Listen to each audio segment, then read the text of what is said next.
Hello, everyone. Welcome back to the Masterpiece, the most inspirational podcast in the land. Today's masterpiece, a true inspiration. She's 57. She's a pro bodybuilder, and she's a vegan. Joining us from the great state of Texas, Miss Andrea Russ Younger.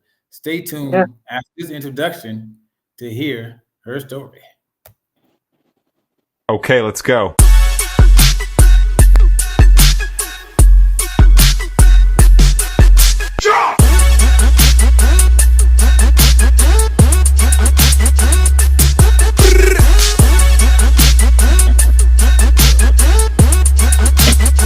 Okay, let's go. Hello, Miss Younger. How are you? I'm fine. How are you? I'm good. Thanks for coming on the show. So, welcome to the Masterpiece. Our goal here is to inspire people to get active, to stay active, to be inspired, and to be an inspiration. Thank you for joining us. Thank you for having me. Yeah, so ready? Get straight into the show. Okay. Yeah, so did you ever dream as a child, ever thought as a child that you would be a professional bodybuilder? No, no, never thought it. Yep, so, Um, yep, I mean, I've been an athlete most of my life. Started out, with things that your parents put you in. You did it because they signed you up for it, right? yeah, But yeah, never thought about bodybuilding as a kid growing up. yep. So, what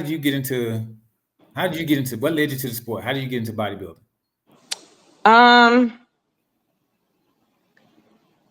it found me in a way. So Okay, when I used to run track in high school, I would always go to the weight room because I was curious, like what do the guys do in here? And of course, our track coach would run us out. And because back in that time, we didn't lift weights as track runners. And fast forward to I've graduated high school and now I'm in college and I had the freedom now to go to the weight room. I mean, go to the gym or go to the weight room on campus and um, just try to figure out on my own, what certain mechanics worked, what certain exercises. Kind of embarrassed to ask people, so I'm kind of like the people we see now in the gym, and their form is off or they're doing something weird. Um, and then fast forward past that, I want to say maybe early 2000s. Um, I would ask the bodybuilder guys, hey, what does it take to do this? And they really wasn't open to sharing information. They're just kind of like, oh, you just get you a trainer. So I still didn't know what that looked like. And then, I don't know if in its early 2000s, we didn't see women bodybuilders the way we see them now. They right. weren't really publicized. Even like when I used to get the bodybuilding magazines, you would have to go to the very back of the magazine to see a woman bodybuilder. And at that time, they would wear like the full leotard. They didn't wear suits like we wear now. So and I'm a very visual person, so I still didn't make the connection of what that looked like, but I was curious. I still had no idea that I wanted to go down that avenue. I just was curious. And fast forward to I'm older now. I was probably 42 at the time. Had my fourth child. I had no idea that was going to come on the scene. There's a 13-year age gap between my youngest and her. Oh, wow. I started putting on weight that I never had identified with in my life. So I just knew that I was at a point where I wanted to start working out again. Because once again, I'm not a stranger to the gym. So I knew I wanted to start working out again. So I got back into the gym. I got on a website called bodybuilding.com Oh, yeah. and kind of trained myself.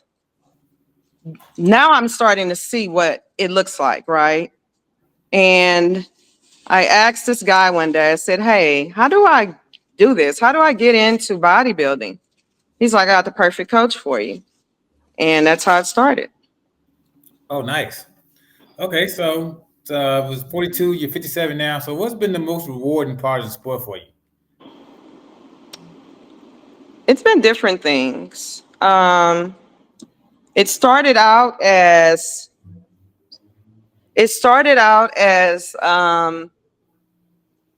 being on stage. Well, let me back up.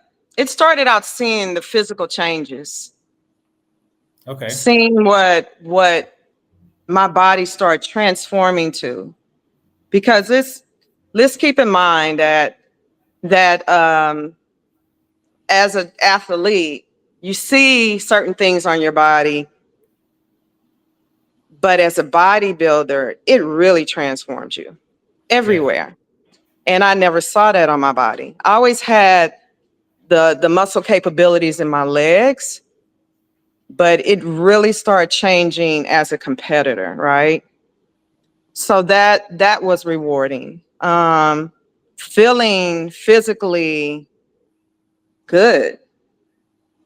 And we're not talking about prep because that's Yeah. hard regardless. It's a different animal. Um, so that's one part of it. Um, the other part of it is knowing the influence that you carry to help others.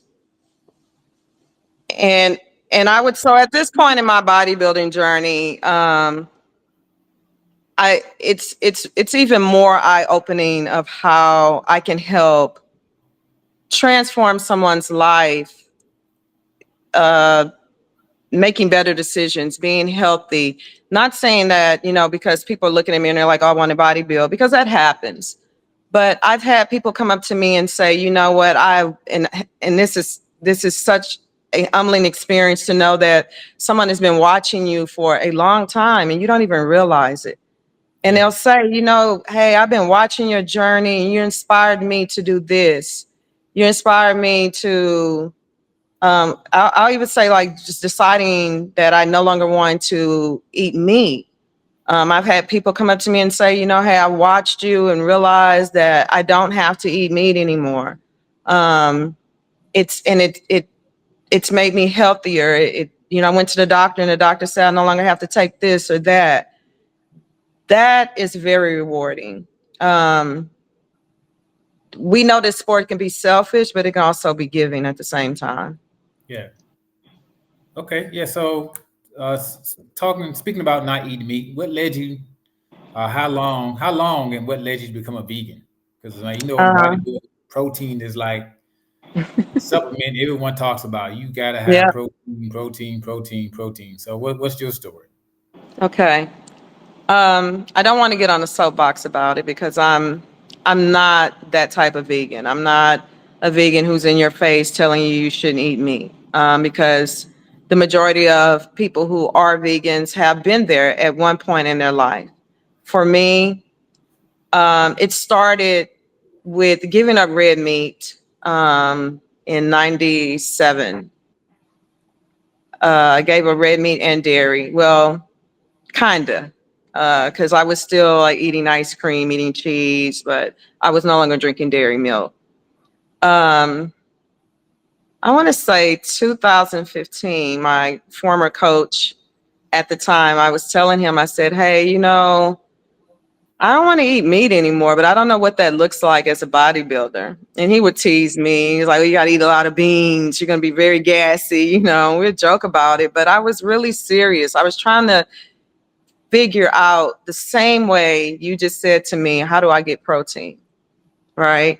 Yeah. 2015 was the last year I competed.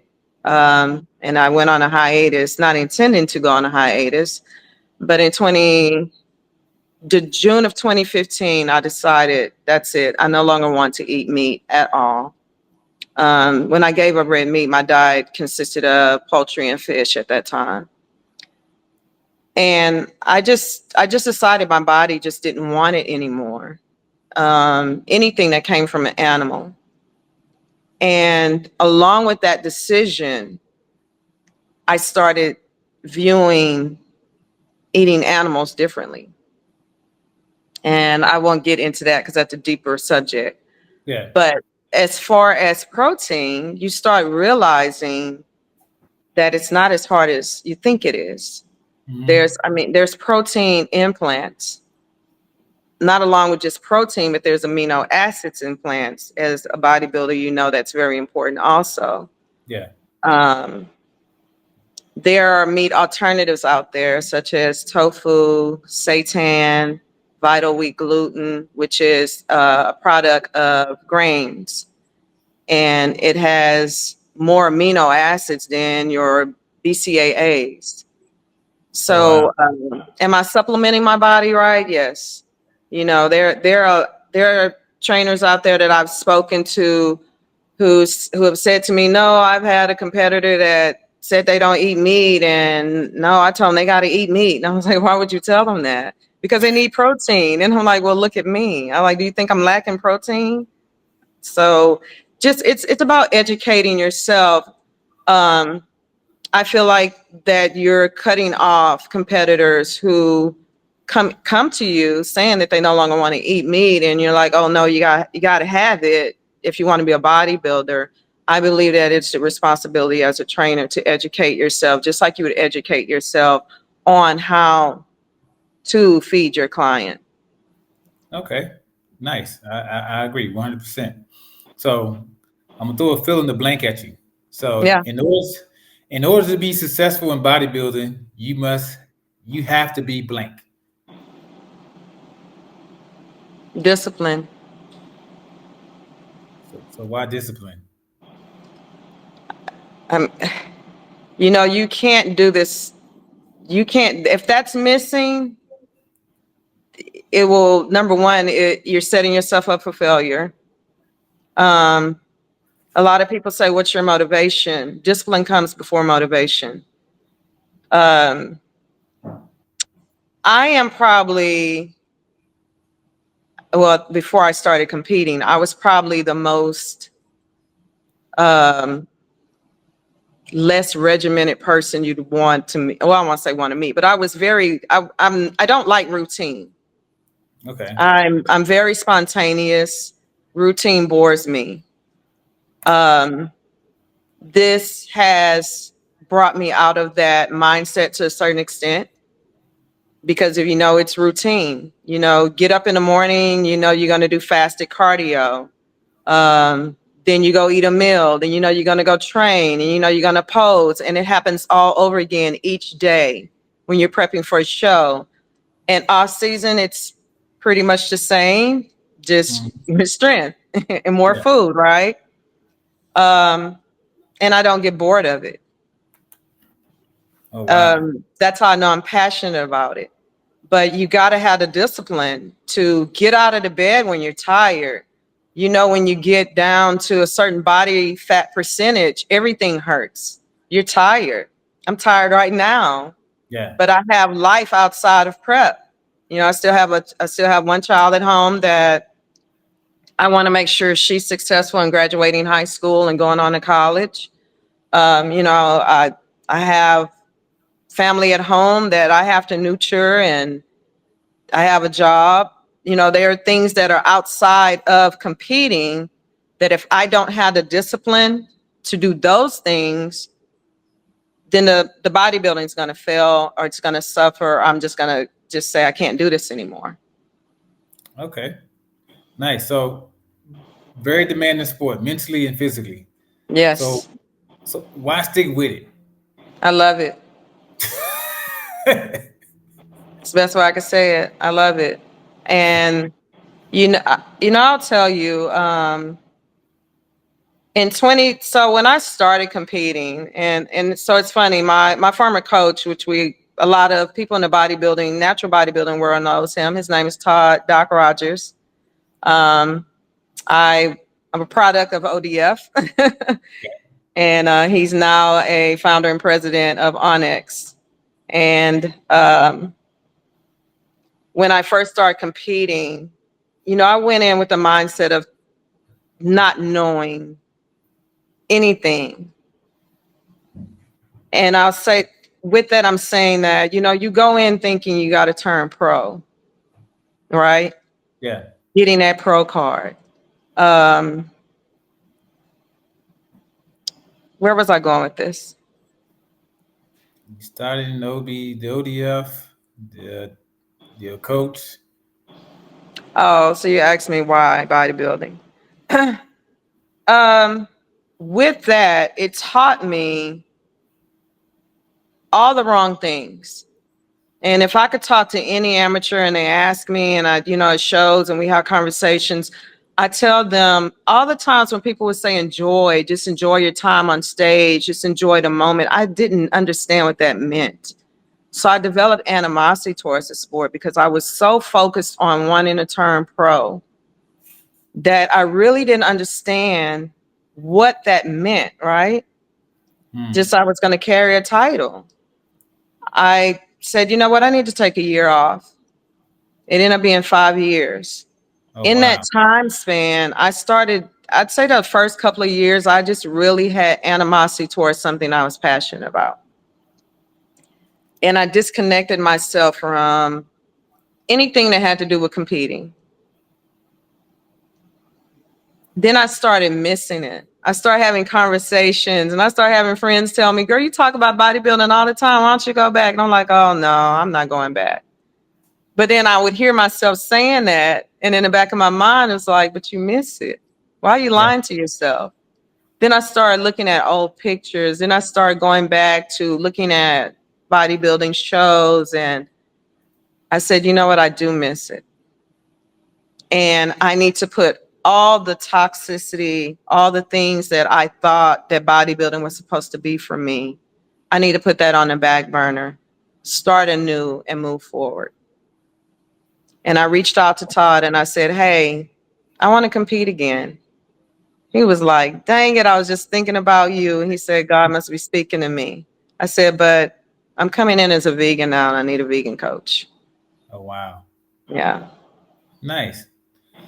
And So I that's how I knew this was for me. And it always has been. so what's your legacy? What impact do you want to leave on the sport? You know, I hear a lot, man, it's a lot. I can narrow it down to, and I think that's probably what piqued your interest, and that's what piqued my interest when I was listening to your first podcast about the young lady who's in her early 50s.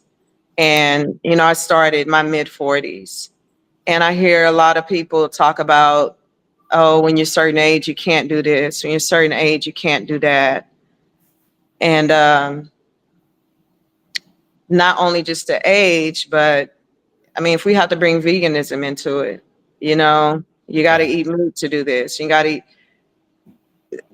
all these stigmas that we put on ourselves and tell ourselves what we cannot do. I want to be the epitome of what you can do. If you don't get so caught up in hangups about age, um, I tell people now, and they're like, "Well, how long are you gonna stick with it?" And I'm like, I'm in it until my body tells me I can't. Hmm. Nice. So 57 on stage. I don't know the age in this picture, but you look outstanding. That was that was my second show this year, June 1st. I just turned 57. My birthday was May 30th.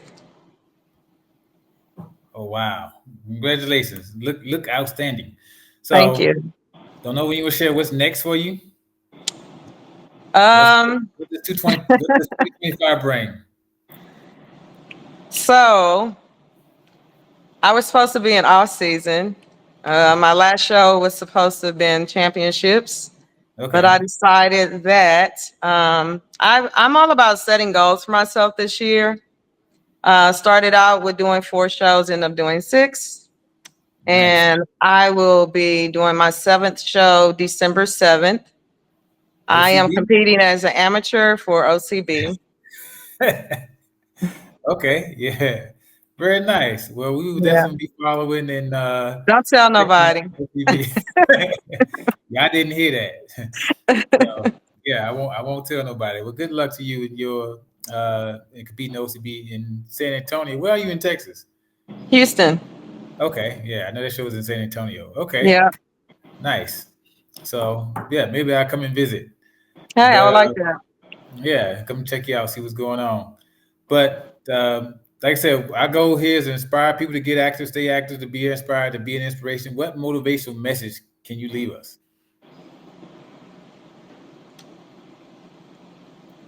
Follow your heart. Don't let other people tell you what you cannot do. If your heart is telling you that this is for you, step outside of your comfort zone, do it. Do it. Stop letting all the toxicity, the negative things, um, all those little voices in your head trying to hold you back from just trying. You take that first step to try, it'll turn into I did it. Very nice. There you have it, ladies and gentlemen. 57-year-old Miss Younger. She's doing her thing. Pro AKA bodybuilder. Thundercat. Who? Thundercat. Thundercat. Thundercat doing her thing. Vegan. Keeping it going until she said her The body's wheels not able. fall off. Yep, till the wheels fall off. We don't want the wheels to fall off. Get close to fall off. Keep them going. Right, right. We understand what you're saying. But good luck to you. Like I said, I'll be watching, I'll be following, and you earned that pro status in OCB. We'd love to have you back on the show. I would love to be back. Yeah. So I don't know if you want to shout any trainer, coach, business out before you leave. Yeah, I especially want to shout out to Tar Rogers for always keeping me inspired, for being my number one cheerleader in the forefront, the backdrop, and always pushing for me. And I want to I want to thank my present coach, Max Brown. Um, we're taught is pass the torch because I can be a handful, but we have done some wondrous things with me coming back into competing, getting me back into the body that I've known and a better body this year. And we're looking for even better improvements going into 2025. Okay. Well, like I said, good luck to you. Good job, coaches. Be looking for the results December 7th. Like I said, we'd love to have you back on the show. And thank you for coming on this show. You're a true masterpiece. You've been a true inspiration. Thank you for your time. Definitely nice to meet you. Thank you. Nice to meet you also, Vincent. Yep. So, hey, this has been the masterpiece. 57-year-old. She's a vegan. She's doing her thing. Follow her. Her Instagram handle is here below the screen. And follow and like and share my page as well. Until next time, get active, stay active, be inspired. More importantly, be an inspiration. The masterpiece is out. Live an inspired life.